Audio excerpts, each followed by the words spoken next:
초대 교회에서부터 구약과 신약의 관계는 굉장히 중요한 신학적 주제였습니다. 사실 구약과 신약은 하나님의 말씀이라고 하는 공통점을 가지고 있지만 서로 다른 시대에 서로 다른 저자들에 의해서 기록되었기 때문에 각 성경이 가지고 있는 주제와 내용이 많은 차이를 보냅니다. 66권이라고 하는 정경을 우리는 기독교의 말씀으로 받아들이고 있지만 우리가 정경이라고 부르는 그 말씀들은 단일한 주제로 한 사람이 쓴 것이 아니죠. 그러다 보니 초대교회 때부터 구약과 신약 사이에 어떤 상관관계를 가지고 있는지에 대한 연구가 굉장히 많이 진행되었습니다. 특히 구약 성서를 신약적 관점에서 해석하는 알레고리 뷰가 굉장히 많이 사용되었죠. 알레고리적 해석 혹은 풍류적 해석이라고 하는 것은 구약의 문화적인 특징으로 인해서 신약적 환경 속에서 그 말씀을 받아들일 수 없는 사람들이 알레고리나 풍류를 통하여 영적인 의미를 담아낸 것을 의미합니다. 하지만 신약적 관점에서 구약을 알레고리나 풍류적 방식으로 풀어내는 것은 또한 조심해야 될 필요가 있는 것입니다. 왜냐하면 성경의 모든 말씀을, 특히 구약의 모든 말씀을 알레고리나 풍류로 풀어낼 수 없기 때문이죠. 이사야서의 말씀을 봅시다. 우리가 기억하는 이사야의 말씀은 우리가 지난 몇 주 동안 살펴보았던 이사야서 7장의 임마누엘의 예언이라든가 아니면 지난주에 살펴보았던 9장의 평강의 왕 말씀 정도 있을 것입니다. 정작 우리가 기억하는 이사야서는 이사야 7장이나 9장 외에는 없는 것이죠. 이렇게 신약적 관점 속에서 쉽게 이해될 수 있는 말씀만 자주 읽고 또 묵상하는 것은 구약의 말씀을 왜곡하는 결과를 낳을 수가 있습니다. 왜냐하면 그 예언은 단순히 신약의 예수 그리스도의 구원만을 언급하고 있는 것이 아니기 때문이죠. 진정 우리가 성경을 하나님의 말씀이라고 정말로 믿는다면 신약적 관점 속에서 쉽게 이해할 수 있는 말씀뿐만 아니라 구약의 문화 속에서 이해돼야 되는 그 말씀도 비평적 관점 속에서 연구를 해야 될 것입니다. 하지만 한국의 많은 목사님들은 구약의 말씀을 구약적 환경이나 아니면 시대적 배경 혹은 고고학적 방법론을 사용해서 해석하는 것에 대해서 굉장히 조심스러워하죠. 그러면서 말을 합니다. 성경은 역사적인 문서라고.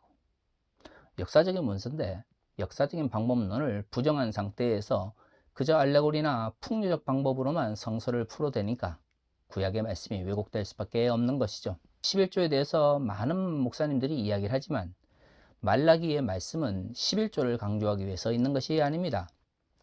그 11조를 강조하는 말씀은 이스라엘 사람들이 하나님의 약속을 잊어버린 채 하나님의 말씀을 신뢰하지 못하니까 구약의 하나의 풍습, 즉 11조의 풍습을 통해서 하나님의 말씀에 대한 신뢰를 가지라는 문맥 속에 있습니다.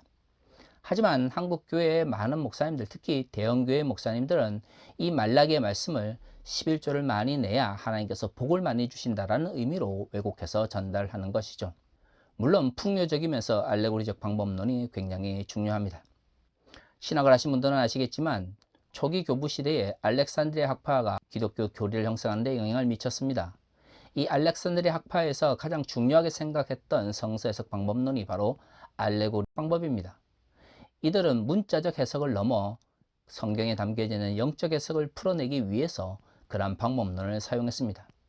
그리고 알렉산드리아 학파의 이 알레고리적 방법론, 풍류적 방법론은 중세 교회를 지배하는 성서 해석의 방법이었습니다. 하지만 우리는 더 이상 14세기나 15세기에 살아가는 사람들이 아니죠. 우리는 21세기를 살아갑니다. 더구나 16세기 종교개혁을 이끌었던 사람들은 성서를 역사적인 배경 속에서 이해하기 위하여 노력했습니다. 우리가 정말로 개신교인이라고 생각을 한다면 구약의 말씀을 단순히 알레고리나 풍류로 풀어내는 방식이 아니라 역사적인 배경이나 고고학적인 방법론을 통해서 이해하기 위하여 노력해야 하는 것이죠.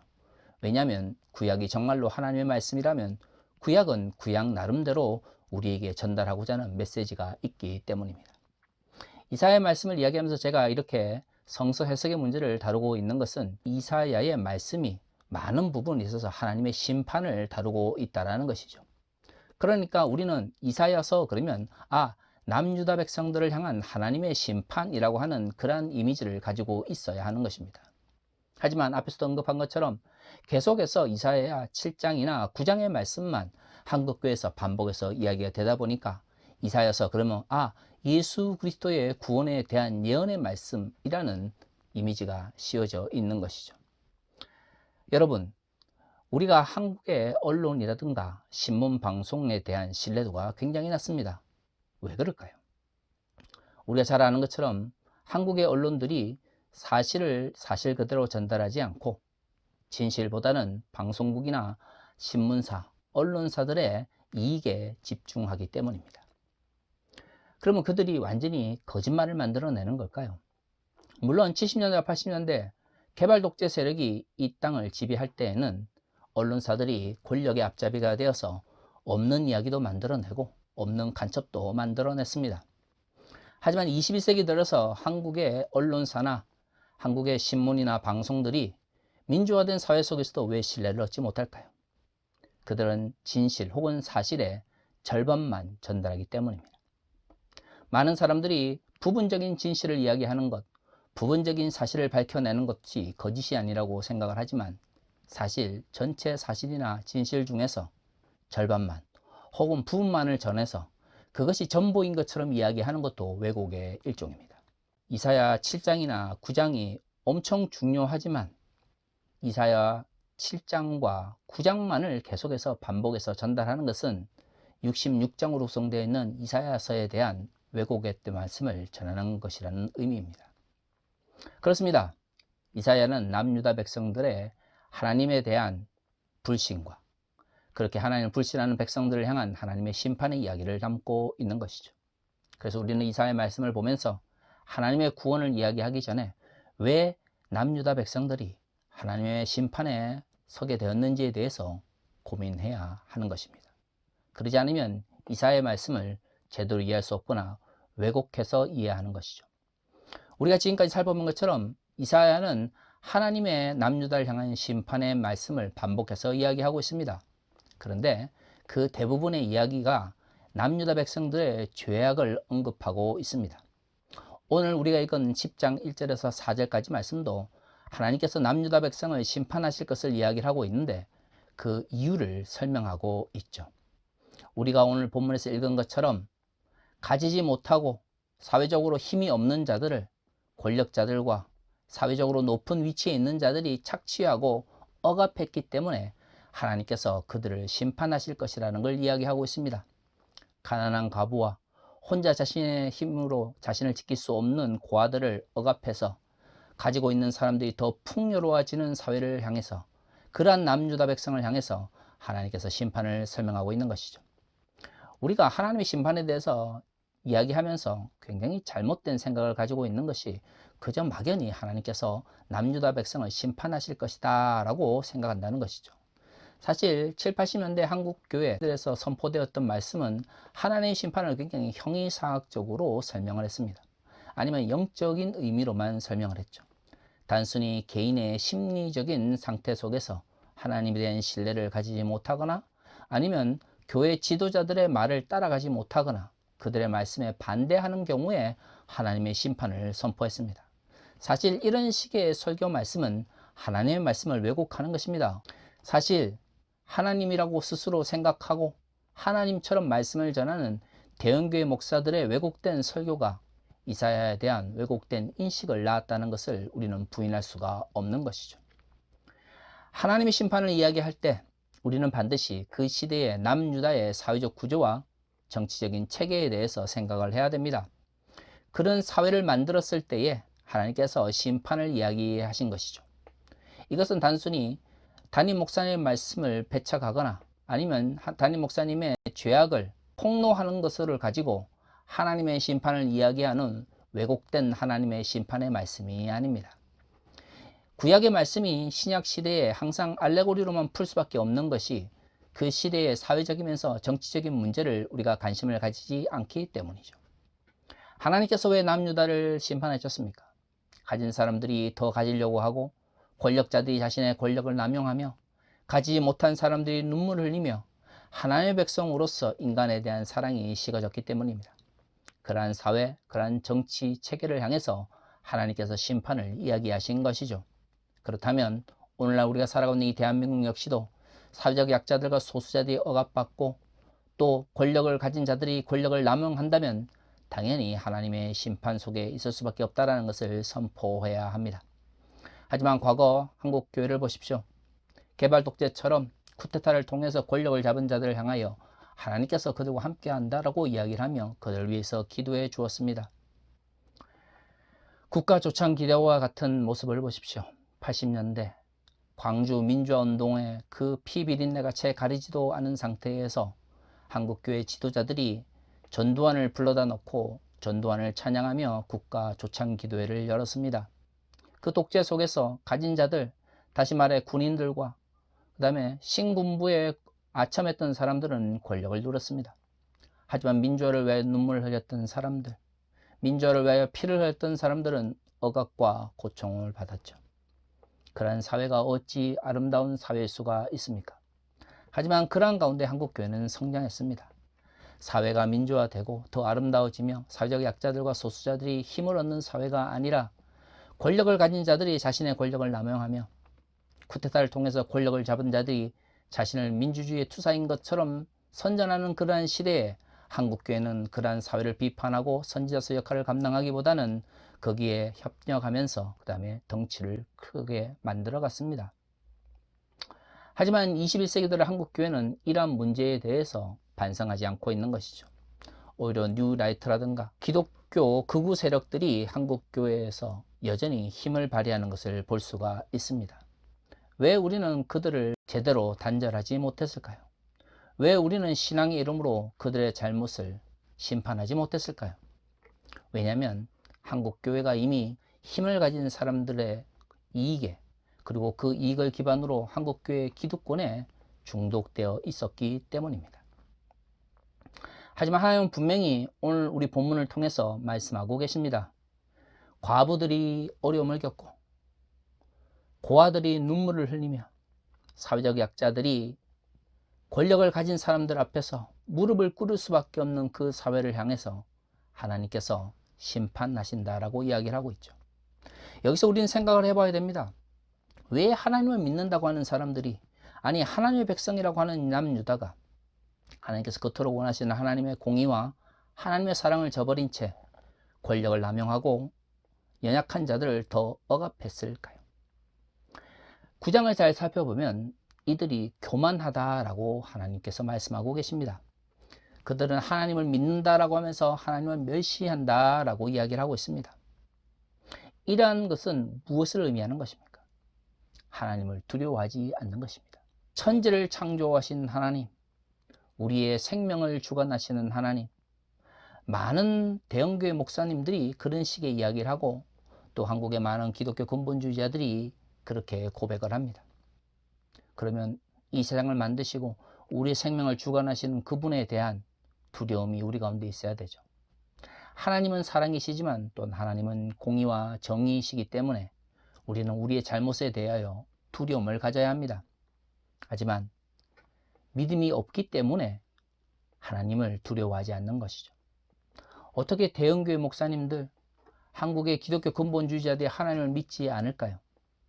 그들은 날마다 예배를 드리고 집착합니다. 그럼에도 불구하고 그들의 삶 가운데서는 말씀을 통하여 나타나는 열매가 없습니다. 왜 그럴까요? 그들이 믿는 하나님은 교회 건물에만 머무는 하나님, 그들이 믿는 하나님은 예배 시간에 잠시 1시간 정도만 우리를 바라보시는 하나님이기 때문입니다. 그러한 하나님은 성경이 말하는 하나님이 아닙니다. 우리의 모든 잘못에도 우리에게 심판하지 않는 하나님은 성경이 말하는 하나님이 아니라 과거에 기복주의적인 신앙이 만들어낸 잘못된 하나님의 모습인 것이죠. 교회에서 하나님의 말씀인 성경을 통하여 하나님의 뜻을 선포한다고 해서 그것이 하나님의 말씀이 되는 것이 아닙니다. 우리의 마음속에 성공하고자 하는 욕망이 부글부글 끓고 나의 사회적 성공을 위하여 종교가 필요한 사람들은 그 아무리 하나님의 이름을 덜 먹여도 그것은 하나님의 말씀이 될 수가 없는 것이죠. 최근에 스티브 유라든가 극우 기독교인들의 참담한 말들을 살펴보십시오. 그들에게 있어서 끊임없이 하나님은 남용되고 있습니다. 왜 그럴까요? 자신의 잘못을 정당화하는 방법으로 하나님의 이름을 사용하기 때문입니다.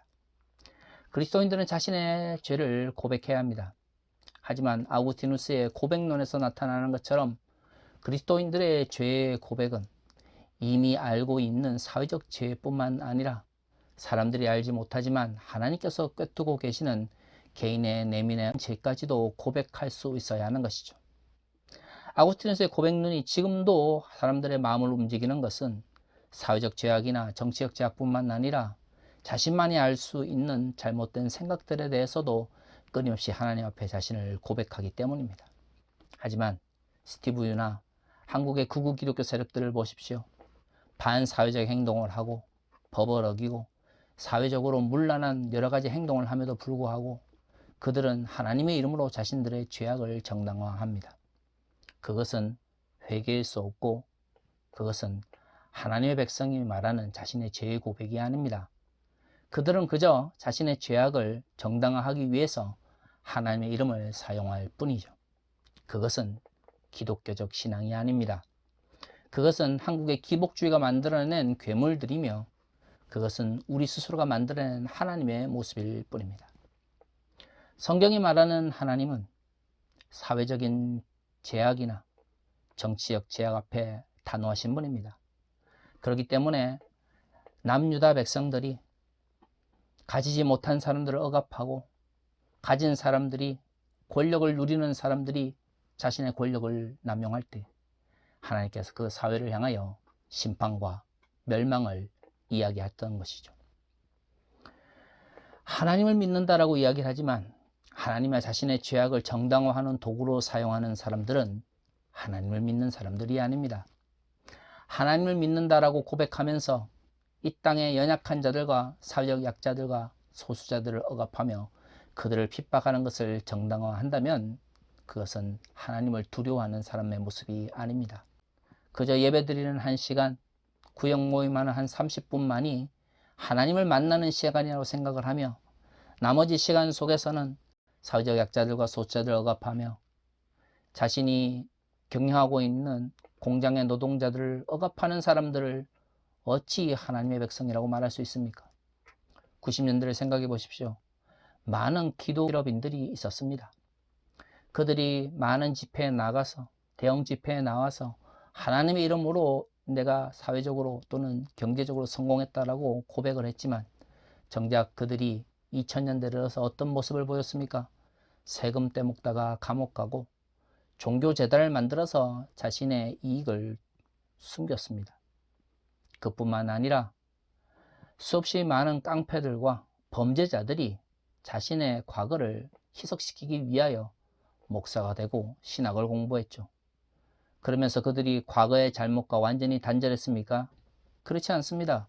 결국에는 목사라는 타이틀을 가지고 자신의 이권을 더욱더 늘려갔습니다. 그리고 범죄에 다시금 물들게 되어서 감옥에 갇히게 되었죠. 그럼에도 한국의 많은 대형 기독교 근본주의 교회들은 그들을 불러서 신앙 집회다, 간증 집회다 하면서 그들을 설교단 위에 세웠습니다. 한국 교회의 과거의 모습, 7, 80년대의 과거뿐만 아니라 21세기 들어 한국 교회가 성장이라는 이름 안에 행했던 모든 잘못된 방법론들을 우리는 이제 반성해야 합니다. 하나님께서 사회적인 죄나 정치적인 죄도 심판하신다는 것을 기억하지 못한다면 우리는 끊임없이 하나님을 우리의 마음속에 있는 잘못만을 바라보시는 분으로 왜곡할 수밖에 없습니다. 만약에 우리가 하나님을 그런 식으로 이해한다면 구약의 말씀은 언제나 그저 부분적으로만 이해될 뿐이죠. 그 모든 것이 하나님을 창조주라고 고백하면서 우리의 생명을 주관하시는 분이라고 고백하면서 정작 하나님을 두려워하지 않는 사람들이 행했던 모습입니다. 사랑하는 성도 여러분, 정말로 하나님께서 이 세상을 만드시고 우리의 생명을 주관하시며 우리를 사랑하셔서 당신의 독생자를 보내신 분이라고 믿습니까? 그렇다면 천지를 만드시고 우리의 생명을 주관하시며 우리의 구원을 위하여 당신의 독생자를 보내신 그 하나님을 두려워하며 경건한 마음을 가지십시오. 자신의 죄악을 정당화하기 위해서 하나님을 남용하지 말고 자신의 이권을 더 누리기 위해서 종교적으로 더욱더 신실한 것처럼 그렇게 행동하지 말고 우리의 마음속에 하나님보다 경제적인 이익이 더 많지는 않은지 우리가 더욱더 사회적으로 성공하기 위해서 종교적인 타이틀이 필요해서 교회를 나가는 것이 아닌지에 대해서 끊임없이 고민해야 됩니다. 진정 우리의 마음을 아시는 하나님이라는 것을 우리가 믿는다면 우리의 삶 가운데 우리의 부족함을 날마다 고백하며 진정 하나님을 두려워해야 될 것입니다. 하나님은 단순히 한 명의 죄악된 하나님의 백성을 심판하기 위해서 남유다를 멸망시키지 않으셨습니다. 그들이 사회적 약자들과 소수자들을 억압하며 돈을 가진 사람들이 더 많이 가지기 위해서 가난한 자들을 짓누르고 권력을 가진 자들이 자신의 권력을 남용하며 그렇게 사회적인 죄악을 만들어가고 정치적인 문제를 만들어 갈 때에 하나님께서 남유다를 심판하셨습니다. 이사야는 그러한 하나님의 심판의 말씀을 담고 있는 것이죠. 하나님의 구원은 그러한 심판 다음에 오는 것입니다. 우리가 우리 자신의 필요에 따라서 하나님의 구원을 함부로 남용하거나 함부로 말하지 말고 하나님의 심판을 두려워하며 이 세상의 죄악을 심판하시는 하나님에 대해서 항상 경건한 마음과 또한 두려운 마음을 가지면서 살아갈 수 있기를 바랍니다. 그것이야말로 진정 하나님의 백성이 이 땅 위에서 행해야 될 진정한 경건의 모습일 것입니다. 다 같이 기도하겠습니다.